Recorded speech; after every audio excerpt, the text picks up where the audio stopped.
I started getting connected with a small group, people that knew about Jesus, which was also revolutionary to me because I felt like I never knew that other young people that read the Bible. Besides me and my friends, we didn't really read the Bible. We just talked about God when we smoked weed.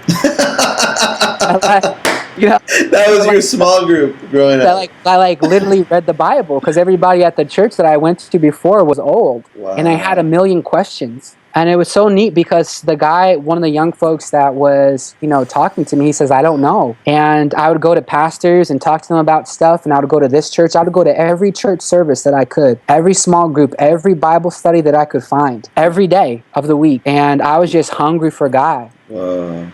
And that really began, my relationship with God. And because at that same church, that guy that stood up and prayed for that person wound up taking me into his house that day because somebody came up to me after service and they said, what's wrong? I don't know if I still looked pitiful or what, but somebody said, what's wrong? And I just kind of came out, and I just remember what the lady said, that nobody could help you unless you let them know. So I said, I don't have any place to go. So one of the people at the church took me in, and he began to Was he the pastor or just an elder?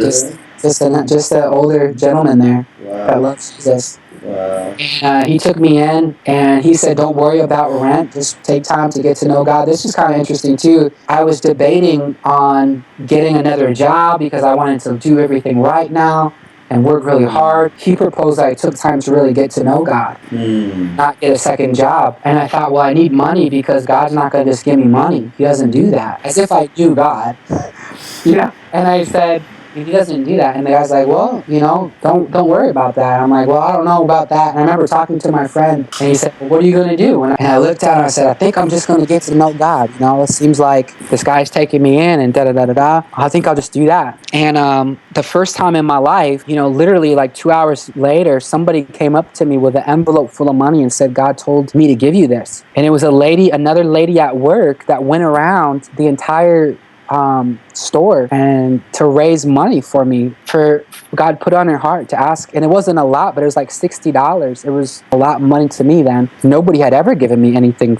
for free, like money for free. And they said, this is for you. And that showed me that God spoke to me in that, and he says, I can even do that.